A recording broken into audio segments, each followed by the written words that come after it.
کی سائڈ سے ہوگی.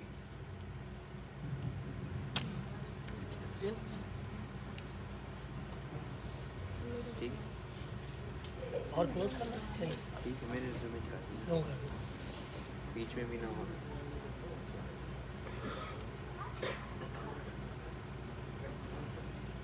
لائف پہ بھی ہے میرے بھی دیکھا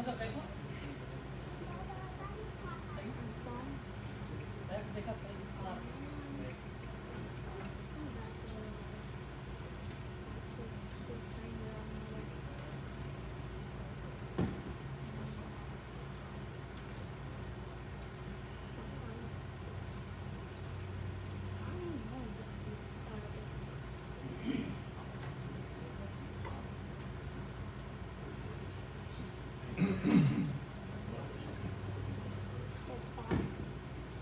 السلام علیکم ورحمۃ اللہ وبرکاتہ. اعوذ باللہ من الشیطان الرجیم. بسم اللہ الرحمن الرحیم. الحمد للہ رب العالمین الرحمن الرحیم مالک یوم الدین. ایاک نعبد و ایاک نستعین. اهدنا الصراط المستقیم صراط الذين أنعمت عليهم غير المغضوب عليهم ولا الضالين آمين. صدق الله العلي العظيم. اللهم صل على سيدنا محمد وعلى آل سيدنا مولانا محمد وبارك وسلم. مولانا صاحبین کرام، گزشتہ جمعہ کو آپ رات سورہ فاتحہ کے تعلق سے، بلکہ یوں کہیں کہ قرآن کے اعجاز اور فضائل قرآن کے تعلق سے گفتگو ہو رہی تھی. ابھی تک ہم بسم اللہ تک پہنچے نہیں ہیں. صرف فضائل قرآن کے تعلق سے ہم بیان کر رہے تھے کہ قرآن کا اپنا اعجاز کیا ہے. دوسرے کتابوں پر، دوسرے کلاموں پر قرآن پاک کو فضیلت کیوں حاصل ہے، اس سلسلے میں گفتگو کی گئی تھی اور آپ حضرات نے ماشاءاللہ بڑی توجہ کے ساتھ سماعت کی. حقیقت یہ کہ قرآن کا علم بہت وسیع علم ہے اور اللہ تعالیٰ رحمت برسائے ہمارے علماء کرام، مفسرین کرام، محدثین کرام پر کہ انہوں نے الحمدللہ کہ قرآن کریم کے تراجم، تفاسیر پر بہت محنت کی اور بہت کچھ اثاثہ، بہت کچھ علم ہمارے لیے آپ کے لیے چھوڑا. صحابہ کرام سے دور سے لے کر آج تک الحمدللہ یہ سلسلہ جاری ہے اور ہر زبان میں اپنے اپنے طور پر علماء کرام نے قرآن پاک کی تفسیر بیان کی ہے. الحمدللہ اردو زبان میں بھی بہت سارا اس پر کام ہوا ہے، خاص طور پر پاکستان، ہندوستان کے لوگوں کے لیے، کیونکہ وہاں پر عام طور پر اس وقت جو رائج زبان ہے، جو سب سے زیادہ بولی جاتی ہے، پڑھی جاتی ہے، لکھی جاتی ہے، تو وہ اردو زبان ہے. ویسے عربی کا کوئی مقابلہ نہیں کہ جو چیز اصل زبان میں ہو اس کا اپنا مزہ اصلی زبان میں ہی ہے. اس کا صحیح مقصد جو ہے وہ عربی میں ہی ہے، لیکن پھر بھی علماء نے کوشش کی کہ کما حقہ اس لب لباب کو اردو زبان میں ڈھالنے کی یا دیگر زبانوں میں ڈھالنے کی کوشش کی ہے. تو آپ اور ہم انشاءاللہ قرآن پاک کی تفسیر سے بات کرتے ہیں، شروع کرتے ہیں. اللہ تبارک و تعالی ہمارا آپ کا آنا، بیٹھنا، سننا، سنانا، پڑھنا، پڑھانا سب قبول و مقبول فرمائے. یاد رکھیے کہ اس نیت کے ساتھ بیٹھے کہ آپ طالب علم ہیں اور طالب علم کے لیے دنیا کی سمندر کی ہر چیز دعا کرتی ہے. طالب علم کا مرتبہ بہت اونچا ہے اور جس جگہ ذکر خدا، ذکر رسول ہوتا ہے، وہاں پر زمین سے لے کر آسمانوں تک رحمتوں کا نزول ہوتا ہے. تو ہماری مجلس الحمدللہ کہ کوئی بیکار مجلس نہیں، بلکہ سیکھنے سکھانے کی مجلس ہے، اللہ اور اس کے رسول کا ذکر کرنے کی مجلس ہے، قرآن فہمی کی مجلس ہے، قرآن کریم سے وابستگی کی مجلس ہے. اور یاد رکھیے کہ قرآن ہی ہمارے لیے مشعل راہ ہدایت ہے. لہذا قرآن کو پڑھنا ثواب، قرآن کو چھونا ثواب، قرآن کی باتوں پر عمل کرنا ثواب، نور علی نور، اور قرآن کو چھونا بھی ثواب ہے. معززین کرام، سامعین کرام، یوں تو اگر تفسیر میں جائیں تو صرف اس کے خطبے میں کم از کم جو ہے کئی دن درکار ہو سکتے ہیں. صرف اعوذ باللہ کی تفسیر میں بھی کئی دن لگ سکتے ہیں، لیکن پھر بھی ہم کوشش کرتے ہیں کہ صرف اعوذ باللہ بسم اللہ کی فضیلت آج کی مجلس میں بیان ہو، پھر انشاءاللہ الحمدللہ کی تفسیر جو ہے وہ اگلی مجلس میں بیان ہوگی انشاءاللہ. تفسیر کا علم ایک بہت بڑا علم ہے کہ ایرے غیرے گتو خیرے کا کام نہیں ہے. تفسیر بیان کرنے والا بہت بڑا عالم ہو، بہت بڑا مفتی ہو، بہت بڑا محدث ہو، قرآن کے رموز و اوقاف کو اچھی طرح جان سکے، تو ایسے بندے کو قرآن پاک کی تفسیر بیان کرنے کا حق ہے. ہم تو ایک طالب علم ہے کہ آپ کے سامنے جو پڑھ کر کے بیان کر رہے ہیں، رب العالمین ہمارا یہ قبول فرمائے، اور کسی بھی طرح کی شرعی لغزش ہو تو اللہ تعالیٰ مجھے معاف فرمائے اور آپ کی ہماری مجلس قبول فرمائے. اعوذ باللہ من الشیطان الرجیم.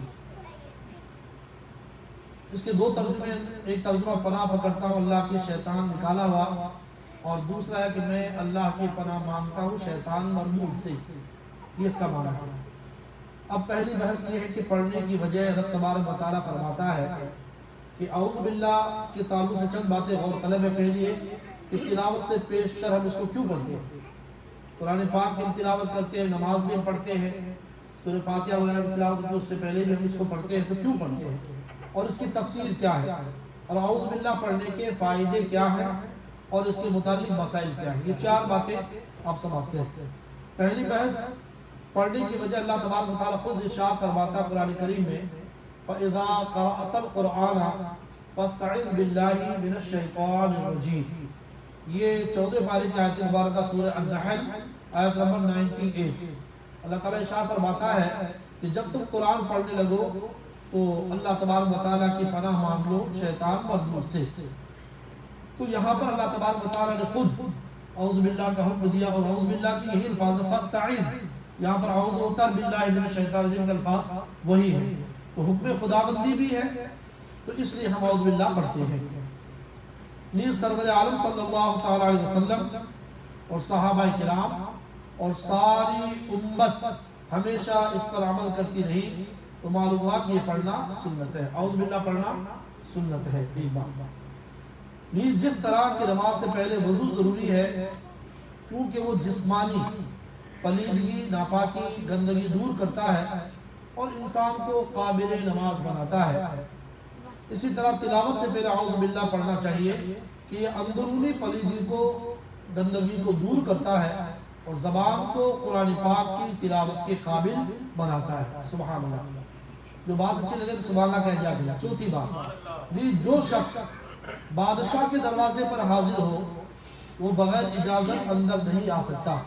یوں ہی جو بارگاہ الہی میں حاضر ہو وہ بغیر اعوذ پڑھے کچھ عرض نہ کرے، کیونکہ قرآن پڑھنا چاہ رہا ہے. اب اللہ تعالیٰ خود ہی فرماتا ہے کہ اعوذ باللہ پڑھو، تو معلوم ہوا کہ گویا اعوذ پڑھنا رب تبارک و تعالیٰ سے تلاوت کی اجازت لینا ہے. نیز حاضری بارگاہ کے وقت درباری لباس جسم پر ہوتا ہے، تو یہ بارگاہ الہی میں حاضری کے وقت گویا قلب و زبان کا لباس ہے. یعنی ہم تلاوت کرنا چاہتے ہیں تو یہ اعوذ باللہ اور بسم اللہ، جو اعوذ باللہ پڑھنا، یہ گویا ہمارے دل کا اور جسم کا یہ لباس ہے، تاکہ ہم اللہ کی کلام کی شروعات کر سکیں. لفظ اعوذ یہ کس چیز سے بنا ہے؟ کیونکہ تفسیر میں یہ ہوتا ہے نا کہ ہر ایک لفظ بیان کیا جاتا ہے کہ یہ لفظ کس سے بنا، اس کا مشتق کیا ہے، اور اس کے آگے پیچھے کیا چیز بیان کی جاتی ہے، شان نزول کیا وغیرہ. تو اعوذ جو اعوذ سے مشتق ہے، اور اعوذ کے معنی دو معنی ہیں. نمبر ایک التجا کرنا، پناہ پکڑنا، اور نمبر دو ملنا. پہلے معنی کے لحاظ سے اس کا مطلب یہ ہوگا کہ میں پناہ پکڑتا ہوں، التجا کرتا ہوں اللہ تعالیٰ سے. اور دوسرے معنی کی بنا پر مطلب یہ ہوگا کہ میں اپنے نفس کو فضل الہی اور رحمت الہی سے ملاتا ہوں. اور لفظ اللہ جو ہے یہ اعوذ تو ہوگا لفظ اللہ، اس کی تفصیل انشاءاللہ بیان کی جائے گی.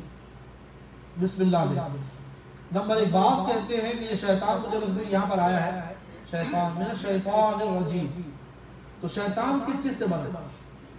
شیطان شطرن سے مشتق ہے، اور بعض کے قول کے بنا پر شیط سے، شطر کے معنی دور ہونا.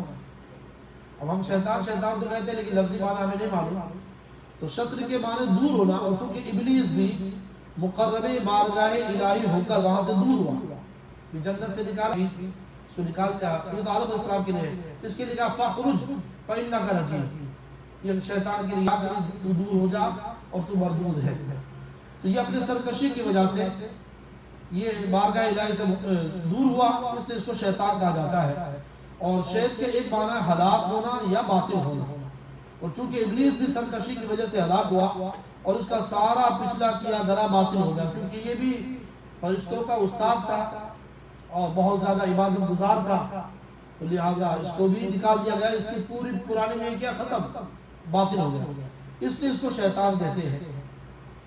میرا شیطان الرجیم، رجیم کا لفظ آیا ہے، رجیم کے معنی کیا ہے؟ رجیم بنا مرجوم سے، اور مرجوم رجم سے بنا، رجم کے معنی نکالنے کی بھی ہے اور پھینک کر مارنے کی بھی، اسی طرح ہم شیطان کو کنکریاں مارتے ہیں تو وہاں پر لفظ رجم یہ استعمال ہوتا ہے، تو پھینک کر مارنے کے بھی ہے، اور یہ لعنت دور کرنے کے معنی میں بھی آتا ہے۔ اگر پہلے معنی کیے جائیں تو چونکہ پہلے شیطان ملائکہ کے ساتھ رہتا تھا اور وہاں سے اس کو نکالا گیا اور فرمایا فخرج منہا، 14 پارے کے الفاظ ہیں، بلکہ 8ویں پارے میں بھی لفظ ہے فخرج فإنک من الصاغرین، اس طرح کے الفاظ، پورا یہ عادت شیطان کا پورا واقعہ ہے، تو فخرج منہا کہ نکل یہاں سے، اس لیے اسے رجیم کہا جاتا ہے۔ دوسرے معنی کی بنا پر یہ توجیہ ہوگی کہ اب بھی جب کبھی یہ آسمان پر جانے کی کوشش کرتا ہے تو اس کو شہاب یعنی ٹوٹا و تارا پھینک کر مارا جاتا ہے، لہٰذا یہ مرجوم ہوا، یعنی پھینک کر مارنا۔ تیسرے معنی کی بنا پر توجیہ یہ ہوگی کہ اس پر حق تعالیٰ اور فرشتوں اور انسانوں کی طرف سے لعنت پڑتی رہتی ہے۔ اللہ تبارک و تعالیٰ ارشاد فرماتا ہے اِنَّ عَلَيْكَ لَعْنَتِي إِلَى يَوْمِ الدِّينِ، اور ایک جگہ اِنَّ عَلَيْكَ اللَّعْنَةَ إِلَى يَوْمِ الدِّينِ، یہ دونوں قرآن پاک کے الفاظ ہیں کہ بے شک اللہ تعالیٰ فرماتا ہے بے شک میری لعنت قیامت کے دن تک ہے، اس پر تجھ پر قیامت تک لعنت ہے۔ تو یہ معنی ہوا رجیم کا۔ اب اس کی تفسیر عالمان، یہ تفسیر نہیں بھی ہے، اس میں دو باتیں ماشاءاللہ جو علماء کرام ائمہ کرام بیان کرتے میری بات ہوتی ہے، تو اس میں جو تفسیر عالمانہ اور تفسیر صوفیانہ دو چیزیں بیان کی ہر آیت کی، بہت ہی ایمان افروز اور ایمان کو روشن و منور کرنے والی چیز ہوتی ہے۔ سماعت کریں، اب صرف ایک لفظ اعوذ باللہ من الشیطان الرجیم، اس کی تفسیر عالمانہ اس کی یہ ہوگی کہ دنیاوی اور دینی آفتیں بے انتہا ہیں اور ہماری طاقت اور قدرت ان کو دور نہیں کر سکتی، کیونکہ ہم کمزور ہیں، اور جب کمزور شخص کسی بڑی مصیبت میں پھنس جائے تو اس کو ضروری ہوتا کہ وہ کسی قوت والے کی پناہ لے اور اس کی امان میں آئے، اور جتنی بڑی آفت ہو اتنی ہی بڑی قوی ذات، طاقت والی ذات کے ساتھ پناہ لینا ضروری ہوتا ہے۔ معمولی دشمن کو دفع کرنے کے لیے تھانے دار یا پولیس کی پناہ یا سفارش کافی ہوتی ہے، بڑی مصیبت دور کرنے کے لیے کپتان، پولیس، ڈپٹی کمشنر، گورنر، بلکہ بعض صورتوں میں بادشاہ کی پناہ لینا ضروری ہوتا ہے، چونکہ شیطان نہایت قوی دشمن ہے اور اس کے مکر و فریب غیر مترائی ہے۔ اتنے بڑے دشمن اور اتنی مصیبتوں سے بچنے کے لیے اس ذات کی پناہ لینا ضروری ہے جو قادر مطلق ہے اور حی اور قیوم ہے، یعنی اللہ تبارک و تعالی، کیونکہ شیطان خود بذات خود زبردست طاقت والا ہے، اسی لیے وہ بڑے بڑے علماء کو، بڑے بڑے عبادت گزاروں کو بہکا دیتا ہے، تو اسی لیے اللہ کی پناہ لینا ضروری۔ اس لیے انسان سے کہلوایا گیا کہ اے بندے یہ کہہ کر تو میری پناہ میں آ اور کہہ اعوذ باللہ من الشیطان الرجیم۔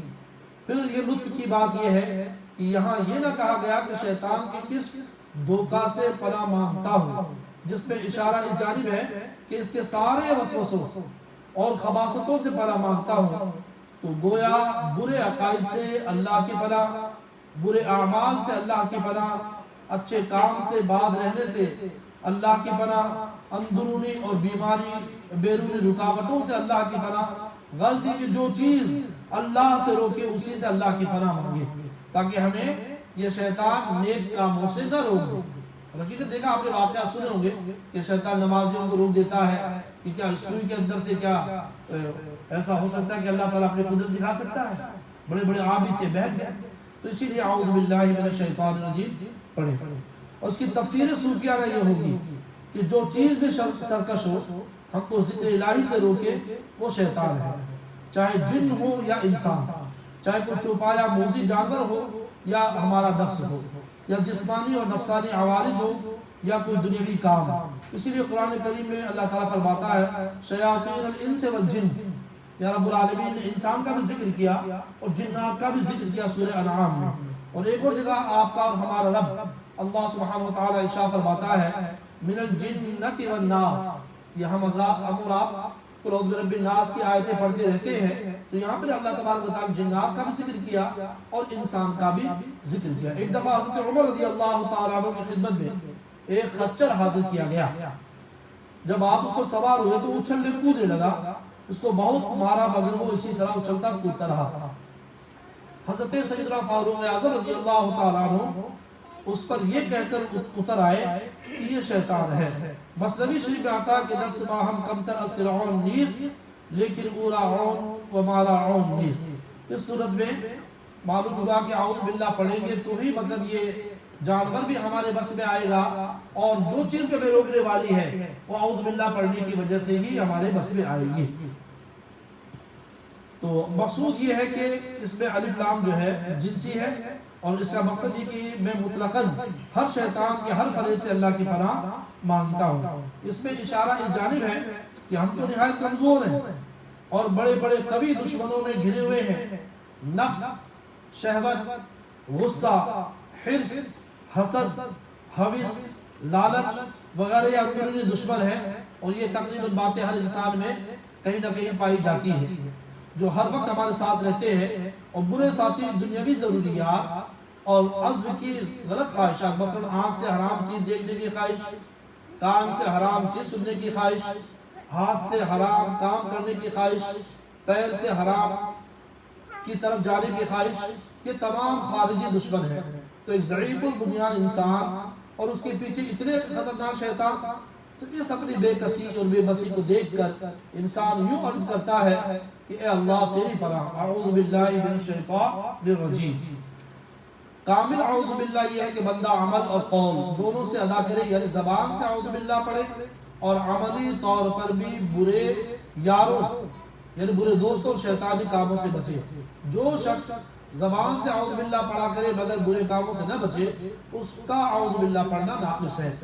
ایک پوائنٹ بیان کیا جاتا ہے، نقطہ، کسی مصیبت میں دینی یا دنیاوی، نبی یا ولی یا مرشد یا دنیاوی حاکم کی پناہ پکڑنا یہ اعوذ باللہ کے خلاف نہیں، کیونکہ ان کی پناہ حقیقت میں اللہ تعالیٰ کی پناہ ہے۔ اس کا مطلب یہ نہیں ہوتا کہ ان کی بارگاہوں میں جانے والا رب سے پھر گیا۔ دیکھو رازق اور مددگار اللہ تعالیٰ ہے، لیکن پھر بھی رزق تلاش کرنے کے لیے مالداروں اور بادشاہوں کی نوکری ہم کرتے ہیں، آفسوں میں جاتے ہیں اور کمپنیوں میں ہم جاتے ہیں، مالداروں کے گھروں میں جاتے ہیں نوکریاں کرنے، چاہے کوئی مزدور کی شکل میں جائے، چاہے دھوبی کپڑے دھلنے کے لیے جائے، چاہے کوئی کھانے پکانے والا باورچی بن کر کے جائے، لیکن ہم دنیاوی لوگوں کے پاس جاتے ہیں کام کرنے کے لیے۔ تو یہ وہی وسیلہ ہے، بادشاہوں کی نوکری کرتے پھر وہاں سے روپیہ حاصل کر کے بہت سے دکانوں پر جاتے ہیں، کہیں سے خوراک، کہیں سے پوشاک وغیرہ حاصل کرتے ہیں، کہیں سے فوڈ اور کہیں سے ڈریس لیتے ہیں۔ تو اس کا مطلب یہ نہیں ہوتا کہ اپنے خدا کو چھوڑ کر ان کو رزاق سمجھ لیا، بلکہ خدا ہی رزق تلاش کرنے اور اسی کے حکم سے ان جگہوں پر جاتے ہیں، خدا کے حکم سے ہی یہ اس کے رزق کے دروازے ہیں۔ اسی طرح شیطان سے بچنے کے لیے پیر کے پاس جانا، بزرگوں کی خدمت میں جانا، نبیوں کے دامن میں چھپنا، یہ سب اس اعوذ باللہ پر ہی عمل ہے۔ دوسری بات یہ ہے کہ اللہ تبارک و تعالیٰ کی پناہ میں انسان جب آ سکتا ہے کہ جب تو اس پناہ میں لانے والا ہو۔ جج کی پناہ میں وہ شخص آئے گا جس کو وکیل یا مختار اس کی پناہ تک پہنچائے۔ تو انبیاء کرام اور اولیاء نظام کے پاس آنا حقیقت میں اللہ کی پناہ میں آنے کا ذریعہ ہے۔ انشاءاللہ تعالیٰ اس کی پوری بحث ایاک نستعین کی جو آیت مبارکہ آئے گی وہاں پر آئے گی۔ اعوذ باللہ کے الفاظ امام ابو حنیفہ رحمۃ اللہ تعالی علیہ اور حضرت امام شافعی رحمۃ اللہ تعالی علیہ کے نزدیک اعوذ باللہ کے یہ الفاظ ہونے چاہیے، اعوذ باللہ من الشیطان الرجیم، جو عام طور پر ہم اور آپ پڑھتے ہیں، کیونکہ قرآن پاک میں انہی الفاظ کے ساتھ حکم دیا گیا، جیسا کہ آپ نے ابھی سنا فاستعذ باللہ من الشیطان الرجیم، یہ بالکل اعوذ باللہ سے ملتے جلتے الفاظ ہیں۔ اور حضرت امام احمد رحمۃ اللہ تعالی علیہ فرماتے ہیں کہ اس طرح پڑھنا بہتر ہے، اعوذ باللہ السمیع العلیم من الشیطان الرجیم، تو اس طرح سے بھی پڑھ سکتے ہیں۔ حضرت امام ثوری، امام اوزاعی فرماتے ہیں کہ اس طرح پڑھے اعوذ باللہ من الشیطان الرجیم اللہ هو السمیع العلیم، یہ الفاظ انہوں نے زیادہ کیے۔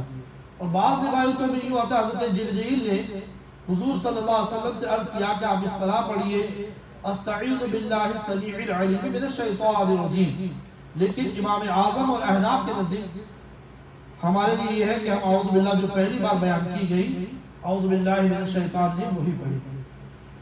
اعوذ باللہ پڑھنے کی نکتے، اعوذ باللہ پڑھنے میں چند پوائنٹس ہے۔ پہلا پوائنٹ، اعوذ باللہ پڑھنا گویا خلق سے خالق کی طرف رجوع کرنا ہے اور یہ تصوف کی پہلی سیڑھی ہے۔ دوسرا نکتہ، اعوذ پڑھنے میں اپنی مجبوری اور بے بسی اور رب تبارک و تعالیٰ کی قدرت کا اقرار ہے اور یہ نفس کے پہچاننے کی پہلی منزل ہے۔ یعنی بندہ اپنے آپ کو عاجز کہہ رہا ہے، اللہ میرے میں طاقت نہیں ہے، میں تو بہت ناکارہ خطا کار سیاکار بندہ ہوں، اے اللہ تیری بارگاہ میں آتا ہوں اور تو ہی مجھے عزت دے اور تو ہی مجھے پناہ دے۔ دوسرا نکتہ، دوسری بات یہ کہی کہ اعوذ پڑھنے میں اپنی مجبوری بے بسی اور اللہ تبارک و تعالیٰ کی قدرت کا اقرار ہے اور یہ نفس کے پہچاننے کی پہلی منزل ہے، جیسا کہ من عرف نفسہ فقد عرف ربہ، کہ جس نے اپنے آپ کو پہچان لیا اس نے رب کو پہچان لیا۔ شیطان انسان کا دشمن ہے، یہ سب جانتے ہیں، اور رب تبارک و تعالیٰ انسان کا مولا ہے۔ مولا کے پاس حاضری دینے میں دشمن راستہ قطع کرتا کاٹتا ہے تو انسان پکار کر عرض کرتا ہے، مولا تو ہی مجھے شیطان سے بچا لے اور اپنی بارگاہ میں حاضر فرما لے۔ اور انسان تصوف کی منزل جبھی طے کر سکتا ہے یہ جب ادھر سے طلب ہو۔ چوتھا پوائنٹ، قرآن کریم میں اللہ تعالیٰ فرماتا ہے کہ قرآن کو نہ چھوئے مگر پاک لوگ، لا یمسہ الا المطہرون، یہ قرآن کے الفاظ ہے کہ قرآن کو بے وضو نہ چھوئے۔ تو قرآن پاک کی جلد کو پاک ہاتھ چھوئے، قرآن پاک کی عبارت کو پاک زبان چھوئے، قرآن پاک کے مضامین کو پاک دل چھوئے، اور اعوذ زبان اور دل کی طہارت ہے کہ جب ہم اعوذ باللہ پڑھ لیتے تو ہماری زبان ہمارا دل یہ پاک ہو جاتا ہے۔ شرک کرنے والا گویا قلبی جنبی ہے اور گنہگار گویا قلبی بے وضو ہے، اور اعوذ آب رحمت کا دریا ہے، کوئی بھی آ کر اس میں غوطہ لگائے پاک ہو جائے گا۔ سبحان اللہ۔ پانچویں بات، مومن کا دل اللہ تبارک و تعالیٰ کی تجلی گاہ ہے، اور اللہ سبحانہ و تعالیٰ اللہ تعالیٰ کا باغ اور اس کا تخت، جیسا کہ حدیث قدسی میں آیا ہے کہ اور جنت ہمارا باغ ہے۔ اللہ تعالیٰ نے جنت سے ہماری وجہ سے شیطان کو نکالا اور فرمایا فَخْرُجْ مِنْهَا فَإِنَّكَ رَجِيمٌ، سورہ الحجر آیت نمبر 34، کہ پس تو نکل جائے یہاں سے، بے شک تو مردود ہے۔ لہذا لازم ہے کہ اللہ تبارک و تعالیٰ کے باغ یعنی اپنے دل سے اس کے لیے شیطان کو نکالے، کیونکہ میزبان کے لیے ضروری ہے کہ مہمان کی خاطر گھر صاف کرے، مگر چونکہ ہم اس کے نکالنے پر مستقل قادر نہ تھے تو اس میں اس کی امداد لی اور ہم نے پڑھا اعوذ باللہ من الشیطان الرجیم۔ سبحان اللہ۔ اللہ تبارک و تعالیٰ فرماتا ہے الیہ یصعد الکلم الطیب والعمل الصالح یرفعہ، سورہ فاطر کی آیت مبارکہ ہے۔ بارگاہ الہی میں پاک کلمے قبول ہوتے ہیں۔ قرآن پاک کی ساری عبارت فی نفس ہی پاک ہے، لیکن اگر پڑھنے والا پاک نہ ہو تو اس کی گندگی کی وجہ سے یہ پڑھنا بارگاہ الہی میں قبول نہ ہوگا۔ یعنی ناپاک بندہ جس پر غسل فرض ہو، وضو کرنا ضروری ہو، ایسا بندہ اگر قرآن لے لے اور پڑھنا شروع کر دے تو گویا کہ قرآن کی بے ادبی ہے، تو ایسا پڑھنا بارگاہ الہی میں قبول نہ ہوگا۔ تو اعوذ سے اپنے آپ کو پاک کر کے اس کی تلاوت کو قابل قبول بناتا ہے، اور انشاءاللہ زیادہ اس کی تفصیل جو ہے مستعد تفسیر، تفسیر کبیر، تفسیر روح البیان وغیرہ جو بڑی بڑی تفسیر کی کتابیں ہیں ان میں بیان کی گئی ہے۔ اچھا، اعوذ باللہ کے فضائل کیا ہے، اس کو ہم پڑھیں تو فوائد کیا ہے۔ تقریباً تمام انبیاء کرام اور اولیاء نے مختلف عبارتوں سے اعوذ باللہ پڑھی ہے۔ حضرت نوح علیہ السلام نے عرض کیا انی اعوذ بک ان اسألک ما لیس لی بہ علم، قرآن کریم کا 12واں پارہ سورہ ہود۔ حضرت یوسف علیہ السلام نے زلیخا سے ارشاد فرمایا معاذ اللہ انہ ربی، یہ سورہ یوسف کی آیت مبارکہ آیت نمبر 23، اور اپنے بھائیوں سے فرمایا معاذ اللہ ان نأخذ الا ما وجدنا، تو یہاں پر یہ لفظ اعوذ باللہ آ رہا ہے ہر جگہ۔ یہ سورہ یوسف کی آیت نمبر 79 کی۔ حضرت موسیٰ علیہ السلام نے اپنی قوم سے فرمایا اعوذ باللہ ان اکون من الجاہلین، سورۃ البقرہ آیت نمبر 67۔ پھر فرمایا انی عذت بربی وربکم ان ترجمون، سورہ دخان۔ حضرت مریم رضی اللہ تعالی عنہ کی والدہ نے بارگاہ الہی میں یوں عرض کیا انی اعیذها بک وذریتها من الشیطان الرجیم، سورہ آل عمران۔ آیت نمبر 36۔ حضرت مریم رضی اللہ تعالیٰ عنہ نے حضرت جبرائیل کو مرد کی شکل میں دیکھ کر کے فرمایا، کیونکہ وہاں پہ آپ نے سنا تھا کہ آپ جو ہے کنواری ماں بنی تھی، تو آپ کو بڑا تعجب ہوا اور اللہ سے پناہ مانگی، یا اللہ یہ کیسے ہو سکتا ہے کہ میں تو پاک دامن لڑکی ہوں۔ تو اللہ تبارک و تعالیٰ نے چونکہ کہا تھا کہ میں اپنا معجزہ، اپنی قدرت کی کاریگری دکھانا چاہتا ہوں، تو پھر فرمایا کہ انی اعوذ بالرحمن منک ان کنت تقیا، قرآن کریم کے الفاظ سورہ مریم کی۔ ہمارے نبی پیارے آقا صلی اللہ علیہ وسلم کو رب تبارک و تعالیٰ نے بار بار اعوذ باللہ پڑھنے کا حکم دیا۔ کہیں اللہ تعالیٰ نے یہ فرمایا قل رب اعوذ بک من همزات الشیاطین، سورہ مؤمنون 18 پارہ آیت نمبر 97۔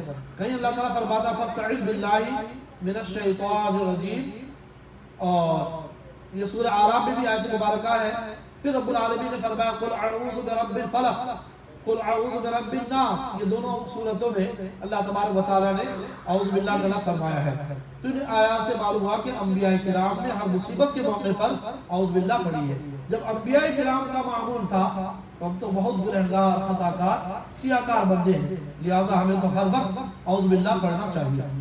دوسری فضیلت یہ ہے کہ احادیث شریفہ میں بھی اس بارے میں بہت سی حدیثیں ہیں۔ چنانچہ ایک شخص پر غصہ بہت وارد تھا اور منہ سے جھاگ نکل رہے تھے، غصے میں ہوتا ہے۔ سرور عالم صلی اللہ علیہ وسلم نے فرمایا کہ اگر یہ شخص اعوذ باللہ پڑھ لے تو اس کی یہ حالت دور ہو جائے۔ تو معلوم ہوا کہ اعوذ باللہ پڑھنے سے غصہ دور ہو جاتا ہے، یہ فائدہ جو ہزار گناہوں کی جڑ ہے، کیونکہ غصے ہی سے ہی جھگڑے ہوتے ہیں، اور غصے میں ہی طلاق دیا جاتا ہے، اور غصے میں انسان توڑ پھوڑ کر دیتا ہے اور اپنی چیزوں کا نقصان کر لیتا ہے۔ تو لہذا غصہ آئے تو اعوذ باللہ من الشیطان الرجیم پڑھے۔ بستان التفسیر میں لکھا ہے کہ سرور عالم صلی اللہ علیہ وسلم نے فرمایا جو شخص روزانہ 10 بار اعوذ باللہ پڑھ لیا کرے تو اللہ تبارک و تعالیٰ اس پر ایک فرشتہ مقرر فرما دیتا ہے جو کہ اس کو شیطان سے بچاتا ہے۔ سبحان اللہ۔ تو اعوذ باللہ من الشیطان الرجیم 10 مرتبہ پڑھے بحوالہ تفسیر روح البیان۔ اور اسی کے حوالے سے اسی اعوذ باللہ کی تفسیر میں فرمایا گیا، حضرت امام حسن رضی اللہ تعالیٰ عنہ فرماتے ہیں کہ جو حضور قلب کے ساتھ، خلوص دل کے ساتھ اعوذ باللہ پڑھے تو رب اس کے اور شیطان کے درمیان 300 پردے حائل کر دیتا ہے۔ تو معلوم ہوا کہ اعوذ باللہ پڑھنے سے پھر شیطان ہمیں بہکاتا نہیں کہ پردے حائل ہو چکے۔ نبی کریم صلی اللہ علیہ وسلم نے اعوذ کو مختلف عبادتوں کے ساتھ، بہت سے فائدوں کے ساتھ دعاؤں میں بھی فرمایا ہے۔ چنانچہ مشکات شریف میں آتا ہے کہ استعاذہ اعوذ پڑھنا، یہ اس کا پورا ایک باب اس کو باندھا ہے، یعنی پورا ایک چیپٹر مشکات شریف میں بیان کیا گیا۔ جو شخص صبح شام یہ پڑھے اعوذ بکلمات اللہ التامات من شر ما خلق، بلکہ دعا کے الفاظ یہ آپ بھی میرے ساتھ ایک بار پڑھ لیں، اعوذ بکلمات اللہ التامات من شر ما خلق۔ تو یہ جب پڑھیں گے تو زہریلی چیزوں سے انشاءاللہ محفوظ رہیں گے۔ نیز نبی کریم صلی اللہ علیہ وسلم کا، نبی کریم صلی اللہ علیہ وسلم امام حسن اور امام حسین رضی اللہ تعالی عنہ کے لیے دعا پڑھتے تھے، اعیذکما بکلمات اللہ التامات من شر کل شیطان وعامۃ ومن کل عین لامہ۔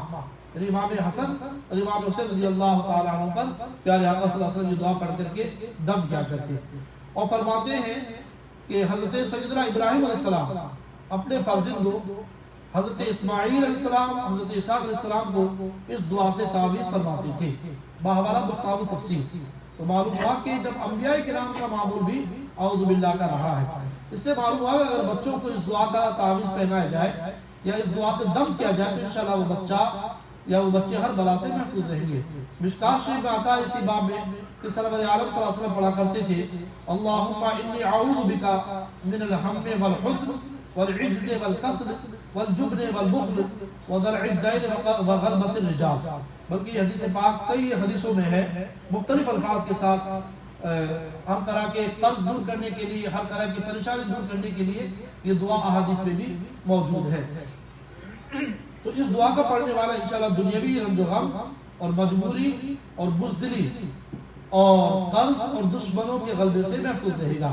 لہذا الفاظ یاد کر لیں، اللہم انی اعوذ بک من الہم والحزن والعجز والکسل والجبن والبخل والبخل وضلع الدین وغلبۃ الرجال، بلکہ کچھ حدیث میں یہ دلع الدین کا لفظ نہیں ہے، بلکہ یہ اللہم انی اعوذ بک من الهم والحزن واعوذ بک من العجز والکسل واعوذ بک من الجبن والبخل واعوذ بک من غلبۃ الدین وقہر الرجال۔ اعلیٰ حضرت امام احمد رضا نے بھی اس دعا کو جو ہے اپنے معمولات میں بیان فرمایا ہے۔ نبی کریم صلی اللہ علیہ وسلم یہ پڑھا کرتے تھے اللہم انی اعوذ بک من البرص والجذام والجنون ومن سیء الاسقام۔ انشاءاللہ تعالیٰ اس دعا کا پڑھنے والا جذام اور دیوانگی یعنی پاگل پن اور برے مرض سے محفوظ رہے گا۔ مشکات شریف میں اسی باب میں آتا ہے کہ نبی کریم صلی اللہ علیہ وسلم جو سو کر اٹھتے تھے تو یہ دعا پڑھتے تھے اعوذ بکلمات اللہ التامۃ من غضبہ وعقابہ وشر عبادہ ومن همزات الشیاطین وان یحضرون۔ سیدنا عبداللہ بن عمر رضی اللہ تعالیٰ عنہ اپنے سمجھدار بچوں کی دعا حفظ کرا دیتے تھے اور نابالغ بچوں کے گلے میں اس کا تعویذ بنا کر ڈال دیتے تھے۔ یہ تعویذ لکھنے اور گلے میں ڈالنے کا ثبوت بھی ہوا اور اس کی پابندی کرنے والے انشاءاللہ تعالیٰ جنات اور انسان کی شرارت اور اللہ تبارک و تعالیٰ کے غضب سے محفوظ رہے گا۔ غرض یہ کہ اعوذ باللہ بہت سی دعاؤں میں کام آتا ہے اور اس کی بہت زیادہ تحقیق اگر دیکھنی ہو تو مشکات شریف کا ایک پورا ایک چیپٹر ہے، اس میں آپ پڑھ لیں۔ اب اعوذ باللہ ہمیں کہاں کہاں پڑھنا چاہیے، فقہی احکام کیا ہے، یہ تو فوائد اس کے بیان کیے گئے، اب فقہی احکام سماعت کریں۔ تلاوت کرنے والے کے لیے تلاوت سے پہلے اعوذ باللہ پڑھنا سنت ہے، اس طرح کے اول اعوذ باللہ پڑھے پھر بسم اللہ۔ مسئلہ مقتدی اعوذ نہ پڑھے گا کیونکہ وہ امام کے پیچھے قرأت نہ کرے گا، کیونکہ قرأت الامام قرأت اللہ کہ امام کا پڑھنا ہی مقتدیوں کا پڑھنا ہے۔ مسئلہ استاد کو قرآن سنانے والے کے لیے اعوذ پڑھنا سنت نہیں، کیونکہ وہ تلاوت نہیں کر رہا بلکہ قرآن سیکھ رہا ہے۔ مسئلہ عید کی نماز میں امام پہلی تکبیر کے بعد فقط سبحانک اللہم پڑھے اور چوتھی تکبیر کے بعد جیسے ہم نماز عید الاضحیٰ یا عید الفطر پڑھاتے ہیں تو اللہ اکبر کہہ کے ہاتھ چھوڑ دیے، پھر اسی طرح اللہ اکبر کہہ کے ہاتھ چھوڑ دیے، پھر اللہ اکبر کہہ کے ہاتھ چھوڑ دیے، تین تکبیر ہوئی جو عید میں ہوتی ہے ایکسٹرا، پھر اللہ اکبر کہہ کے ہاتھ باندھے۔ اب امام صاحب کو چونکہ سورہ فاتحہ پڑھنی ہے اور قرآن کی تلاوت کرنی ہے تو یہاں پر امام صاحب جو ہے وہ اعوذ باللہ پڑھیں گے اور اسی وقت قرأت شروع کریں گے۔ چوتھی تکبیر کے بعد اعوذ باللہ پڑھ کر کے قرأت شروع کریں، کیونکہ یہی قرأت کا وقت ہے، کیونکہ یہاں پر قرأت کی اسٹارٹنگ ہو رہی ہے۔ مسئلہ بعض لوگوں کے نزدیک تلاوت کے وقت اعوذ باللہ پڑھنا واجب ہے اور بعض کے نزدیک تلاوت کے بعد پڑھنا واجب ہے۔ وہ لوگ اس آیت کے ظاہری معنی پر عمل کرتے ہیں اذا قرأت القرآن فاستعذ باللہ، وہ کہتے ہیں کہ اس آیت میں قرآن پاک پڑھنے کے بعد اعوذ باللہ پڑھنے کا حکم دیا گیا ہے اور اللہ کے حکم پر عمل کرنا واجب ہے۔ تفسیر کبیر میں اعوذ باللہ کی بحث ہے، لیکن صحیح پہلی بات یہ ہے کہ اعوذ باللہ پڑھنا قرآن پاک پڑھنے سے پہلے سنت ہے۔ قرآن کریم میں اللہ تعالیٰ فرماتا ہے اذا قمتم الى الصلاة فاغسلوا وجوہکم، چھٹی پاری کی آیت مبارکہ ہے اور اس میں وضو کے 4 فرض بیان کیے گئے، یا الذین آمنوا اذا قمتم الى الصلاة فاغسلوا وجوہکم وایدیکم الى المرافق وامسحوا برؤوسکم وارجلکم الى الکعبین، تو یہاں پر بیان کیا گیا ہے جب کھڑے ہو تم نماز کی طرف تو وضو کر لو۔ مطلب یہ نہیں کہ نماز پڑھ کر وضو کرو، بلکہ مطلب یہ کہ جس وقت نماز کا ارادہ کرو اور وہی اس جگہ بنا دے۔ ماشاءاللہ قرآن سے ثبوت مل گیا کہ اعوذ باللہ پہلے پڑھنا یہ سنت ہے۔ اللہ تعالیٰ فرماتا فانکحوا ما طاب لکم من النساء، دیکھو نکاح کرنے کا حکم قرآن پاک میں ہے، لیکن بسا اوقات یہ نکاح سنت ہوتا ہے۔ مسئلہ بعض روایتوں میں آتا ہے کہ پہلی وحی میں حضرت جبرائیل نے پیارے آقا صلی اللہ علیہ وسلم سے عرض کیا کہ آپ اس طرح پڑھیے استعیذ باللہ السمیع العلیم من الشیطان الرجیم بسم اللہ الرحمن الرحیم اقرأ بسم ربک الذی خلق، یہ حضرت جبرائیل امین علیہ السلام کے الفاظ ہیں۔ تو اس سے ظاہر یہ ہوتا ہے کہ اعوذ باللہ بھی قرآن پاک کی آیت ہے، لیکن حقیقت یہ کہ یہ آیت نہیں بلکہ جبرائیل علیہ السلام نے برکت کے واسطے یہ پڑھائی، اور یہ آیت قرآن اقرا سے شروع ہوئی واللہ اعلم بالصواب۔ تو یہ ہم نے آپ کے سامنے اعوذ باللہ کی بحث پوری آپ بیان کی ہے۔ بسم اللہ الرحمن الرحیم، اللہ کے نام سے شروع جو بہت مہربان رحمت والا۔ تو بسم اللہ کی بھی تھوڑی سی بات سماعت کریں، انشاءاللہ ہمارے پاس ابھی 6 منٹ باقی ہیں تو انشاءاللہ 6 منٹ اور تھوڑا سا بیان سماعت کریں۔ بسم اللہ کے متعلق چند باتیں غور کرنے کی ہے. ایک تو یہ کہ اس کا تعلق اعوذ باللہ سے کیا ہے, دوسرا یہ کہ اس میں پوائنٹس کیا, نکات کیا ہے, تیسرا یہ کہ اس کے فضائل و فوائد کیا ہیں, چوتھے یہ کہ اس کے متعلق فقہی مسائل کیا, جیسا کہ اعوذ باللہ کے تعلق سے میں نے آپ کے سامنے عرض کیا. بسم اللہ کا اعوذ باللہ سے دو طرح کا تعلق تھا. ایک تو یہ کہ اعوذ باللہ میں ماں سے واللہ سے علیحدگی تھی, اور بسم اللہ میں اللہ کی طرف توجہ, اور ماں سے واللہ سے یعنی اللہ کے علاوہ جو چیز ہے اس سے علیحدگی. توجہ اللہ سب پر مقدم ہے, یعنی پروردگار عالم کی طرف توجہ کرنا یہ سب پر مقدم ہے, اس لیے اعوذ باللہ بسم اللہ پر مقدم ہے. دوسرا یہ کہ اعوذ باللہ میں برے عقائد, برے اعمال وغیرہ سے پرہیز ہے, اور بسم اللہ میں اچھے عقائد اور اچھے اعمال وغیرہ کو رب سے حاصل کرنا ہے. تو گویا وہ پرہیز تھا اور یہ علاج ہے, اور پرہیز علاج پر مقدم ہے. پہلے بیماری کو دفع کرو, پھر مقویات یعنی طاقتور چیزوں وٹامنس وغیرہ کا استعمال کرو. لہذا اعوذ باللہ پہلے پڑھو اور بسم اللہ بعد میں. بسم اللہ کے نکات کے بارے میں سماعت کریں. ہر کام کے شروع میں کیوں پڑھی جاتی ہے؟ دوسرے یہ کہ بسم اللہ کے الفاظ یعنی بعد جو ہے یہ اسم اللہ الرحمن الرحیم, اس میں کیا کیا پوائنٹس ہیں. کل ایک حدیث بات میں نے اس میں پڑھی تفسیر قرطبی کے حوالے سے کہ بسم اللہ الرحمن آپ پڑھیں تو دروازہ کھولو تو بسم اللہ, فلاں چیز کرو تو بسم اللہ, فلاں چیز کرو تو بسم اللہ, یعنی ہر جگہ بسم اللہ الرحمن الرحیم آپ پڑھیں. تفسیر قرطبی کے حوالے سے تفسیر جو بیان میں دیکھ رہا تھا. کفار عرب اپنے ہر کام کو بتوں کے نام سے شروع کرتے تھے, چنانچہ وہ کہا کرتے تھے بسم اللہ والعزا. ان کے یہ بتوں کا نام تھا لات اور عزا اور منات. یہ 27ویں پارے میں سورہ النجم میں آیت مبارکہ وہاں پر اس کا ذکر ہے. لہذا ضروری وقت مسلمان مومن مسلمان اپنے ہر کام کو اللہ کے نام سے شروع کرے تاکہ کفار کی مخالفت ظاہر ہو. فائدہ اس سے معلوم ہوا کہ مسلمان کا ہر عمل کفار کے مخالف ہونا چاہیے. ان سے محبت اور مشابہت بہت بری چیز ہے. دوسرا یہ کہ جس کام کی ابتدا اچھی ہو اس کی انتہا بھی اچھی ہوتی ہے. بچے کے پیدا ہوتے اس کے کان میں اذان کہی جاتی ہے تاکہ اس کی ابتدا اللہ کے نام پر ہو اور اس کی تمام زندگی بخیریت گزرے. دکاندار دکان کی پہلی بکری ادھار نہیں دیتا بلکہ نقد پیسے مانگتا ہے تاکہ سارا دن تجارت کے لیے اچھا گزرے. اسی طرح مسلمان کو ضروری ہے کہ اپنے ہر کام کی ابتدا اللہ تعالیٰ کے نام سے کرے تاکہ بخیر و خوبی انجام کو پہنچے. بلکہ حدیث پاک کے الفاظ ہیں کہ کل امر ذی بال لم یبدأ بسم اللہ فهو اخطأ, یعنی ہر اچھا کام جو اللہ کے نام سے شروع نہ کیا جائے وہ نصف ہے, آدھا ہے, وہ ادھورا ہے. یہ حدیث کے الفاظ ہیں. تیسرا پوائنٹ, سرکاری مال پر کوئی سرکاری علامت لگا دی جاتی تاکہ چور اس کو لیتے ہوئے خوف کرے اور اس کو چرا نہ سکے. کیونکہ سرکاری مال کی چوری ایک قسم کی بغاوت ہے. اسی طرح مسلمان کو چاہیے کہ اپنے ہر کام کے شروع میں بسم اللہ پڑھ لے تاکہ بسم اللہ رب العالمین کی نشاندہی بن جائے اور شیطان چور اس میں اپنا دخل انٹرفیئر نہ دے سکے. حدیث پاک میں بھی آتا ہے کہ جس کام کے اوپر میں بسم اللہ پڑھی جائے اس میں شیطان شریک نہ پڑھی جائے اس میں شیطان شریک ہو جاتا ہے, اور بسم اللہ پڑھنے سے شیطان بھاگ جاتے ہیں. یہاں تک کہ ہم کھانا بھی اگر شروع کریں اور اس میں بسم اللہ اگر نہ پڑھے تو شیطان ہمارے ساتھ کھاتا ہے, لیکن جب یاد آ جائے تو پھر جو ہے بسم اللہ فی اولہ و آخرہ کلس ہم پڑھ دیں تو شیطان اس سے دور ہو جاتا ہے. تو بسم اللہ پڑھنے سے وہ کام شیطان سے محفوظ رہتا ہے. اس کی پوری بحث انشاءاللہ ہم بسم اللہ جب آئے گی تو انشاءاللہ بیان کریں گے. آدمی جس کا ذکر کرتا ہے اسی کے ساتھ اس کو رکھا جاتا ہے. انسان بسم اللہ زیادہ پڑھے تو انشاءاللہ دونوں جہان میں رحمت الہی اس کے ساتھ ہے.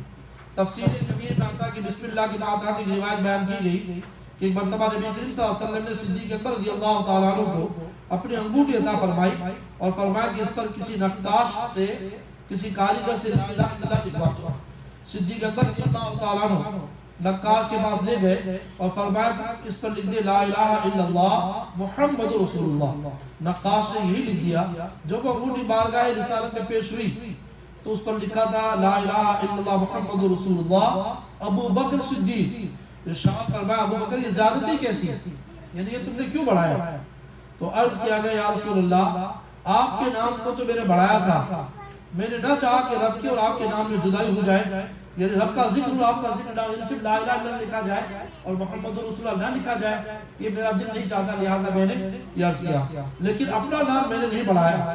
یہ عرض و معروض ہو ہی رہی تھی کہ جبرائیل امین حاضر خدمت ہوئے اور عرض کیا کہ رسول اللہ صدیق کا نام میں نے لکھوا دیا ہے۔ سبحان اللہ، صدیق کا نام میں نے لکھا ہے، کیونکہ صدیق اس سے راضی نہ ہوئے کہ آپ کا نام خدا کے نام سے علیحدہ ہو، تو اللہ تبارک و تعالیٰ بھی اس سے راضی نہ ہوا کہ صدیق کا نام پیارے آقا صلی اللہ علیہ وسلم کے نام سے علیحدہ ہو۔ تو لہذا اللہ تبارک و تعالیٰ ہمیں توفیق دے کہ ہم اس کا ذکر اس کے حبیب کے ذکر کے ساتھ کیا کریں۔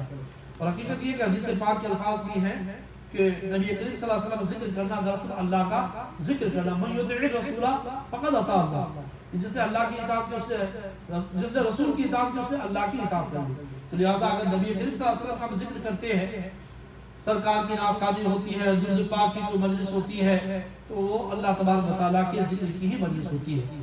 چونکہ وقت مکمل ہوا، 9:30 بج گئے، انشاءاللہ تھوڑی سی باتیں اس میں اور رہ گئی ہے، تو صرف 2 منٹ ہم آپ کے لیں گے انشاءاللہ، 9:32 یا 33 پر انشاءاللہ بیان مکمل کر دیں گے۔ دنیا کے سارے کام حقیقت میں انسان کے لیے زہر قاتل ہے، کیونکہ یہ رب تبارک و تعالیٰ سے غافل کرنے والے ہیں، اور اس کا تریاق رب کا نام ہے۔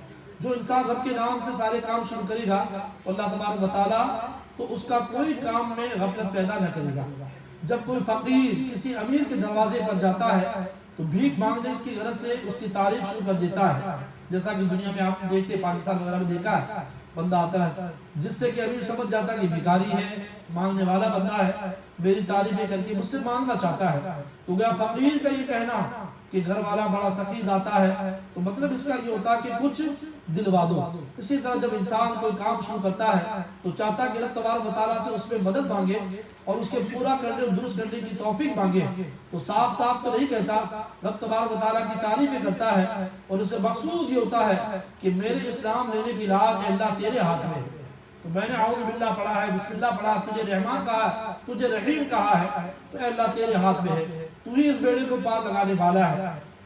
حضرت مفتی احمد یار خان نعیمی رحمۃ اللہ تعالیٰ علیہ اللہ تبارک و تعالیٰ کی بارگاہ میں اس کے محبوب صلی اللہ علیہ وسلم کو واسطہ پیش کرتے ہیں اور کہتے ہیں کہ مولا تبارک و تعالیٰ سارا کام، یہ تفسیر لکھنے کا کام یہ وغیرہ تیرے حبیب کے واسطے سے انجام پائے۔ انسان کو چاہیے کہ ہر وقت اپنی عاجزی اور کمزوری اور نیاز مندی اور تبارک و تعالیٰ کی قدرت اور رحمت اور بے نیازی پر نگاہ رکھے، تاکہ بڑے سے بڑا کام کرنے پر بھی اس کے دل میں غرور پیدا نہ ہو کہ میں نے اتنا بڑا کام کر لیا، بلکہ یہ خیال رہے کہ جو کچھ کیا رب نے کیا، اس کا فضل تھا، مجھ سے کرا لیا، اب بات جب ہی حاصل ہوگی جب کہ حضرت مولا کی طرف جان رہے۔ لہذا جب کہ ہر کام کے شروع میں بسم اللہ پڑھ لے گا تو انشاءاللہ کبھی اس میں میں نہ پیدا ہوگی کہ بھی میں نے یہ کیا، میں نے یہ کیا، یہ میں جو انانیت جس کو کہتے ہیں یہ نہ ہوگی، حالانکہ بلکہ اے اللہ تو ہی تو، بندہ اس پر دور رہے گا۔ اور حقیقت یہ ہے کہ اللہ تبارک و تعالیٰ ہی ہمارا قادر، مہربان، مددگار اللہ تعالیٰ ہی ہے، تو بندہ اس میں فنا رہے گا۔ بسم اللہ کے حروف کی نگاہ، بسم اللہ کو با سے شروع کیا گیا اور اس اسم کے الف کو گرا دیا گیا، حالانکہ اقرا بسم میں اگرچہ الف پڑھنے میں نہیں آتا مگر لکھنے میں آتا ہے۔ اس کی کیا وجہ ہے تو انشاءاللہ ہم آپ کے سامنے اگلی خطبے کو بیان کریں گے۔ اللہم صلی علی سیدنا محمد وعلی آل سیدنا مولانا محمد وسلم۔ اللہم ربنا آتنا فی الدنیا حسنہ وفي الآخرة حسنة وقنا عذاب النار اللهم احفظنا من كل بلاء الدنيا وعذاب الآخرة یا اللہ یا رحمان یا رحیم پروردگار عالم، جو کچھ ہم نے بیان کیا رب العالمین تو قبول فرما لے۔ یا اللہ شرعی اعتبار سے کسی بھی طرح کی کوئی غلطی ہوئی یا اللہ تو اپنے فضل و کرم سے معاف فرما دے۔ یا اللہ جتنے بھی تیرے بندے اور بندیاں اپنا وقت نکال کر کے مسجد میں حاضر ہوئے تیرا ذکر سننے، تیرے قرآن کی محبت میں، یا اللہ تیرے ذکر کی محبت میں رب العالمین ان کا آنا قبول فرما لے۔ یا اللہ سب کو جزائے خیر عطا فرما، سب کے جائز ارادوں میں کامیابی عطا فرما۔ یا اللہ تمام طرح کی مشکلات، پریشانیاں، رنج و غم دور فرما۔ یا اللہ تو ہی کریم کرم فرما، تو رحیم رحم فرما۔ یا اللہ اس مسجد کو آباد فرما۔ یا اللہ جو اللہ مسجد کی دعوے، دن میں خدمے، سخرے، خدمتیں کرتے رب العالمین ان سب کو تو جزائے خیر عطا فرما۔ غلام مصطفیٰ بھی پاکستان میں بیمار ہیں، رب العالمین شفا عطا فرما۔ حسین بھائی کی سانس بھی بہت زیادہ کنڈیشن خراب ہے، ڈاکٹروں نے جواب دے دیا ہے۔ یا اللہ تو اپنا فضل فرما، رحم فرما۔ یا اللہ جو ان کے لیے بہتر اس میں کامیابی عطا فرما۔ رب العالمین ہم سب کو شفا عطا فرما۔ برادر مجیب، محمد علی ٹیپو، اور جتنے یہاں نمازی ہیں رب العالمین ہم سب کو شفا دے، ہم سب کو اپنے حفظ و امان میں رکھ، یا اللہ ہم سب سے شیطان کو دور فرما، اور اے اللہ تیری شان رحیمی تیری شان رحمانی کا صدقہ رب العالمین ہماری دعائیں تو قبول فرما۔ وصلی اللہ تعالی علی خیر خلقہ سیدنا و مولانا محمد و آلہ و اصحابہ اجمعین، آمین برحمتک یا ارحم الراحمین، لا الہ الا اللہ محمد رسول اللہ صلی اللہ علیہ وسلم۔ جزاک اللہ۔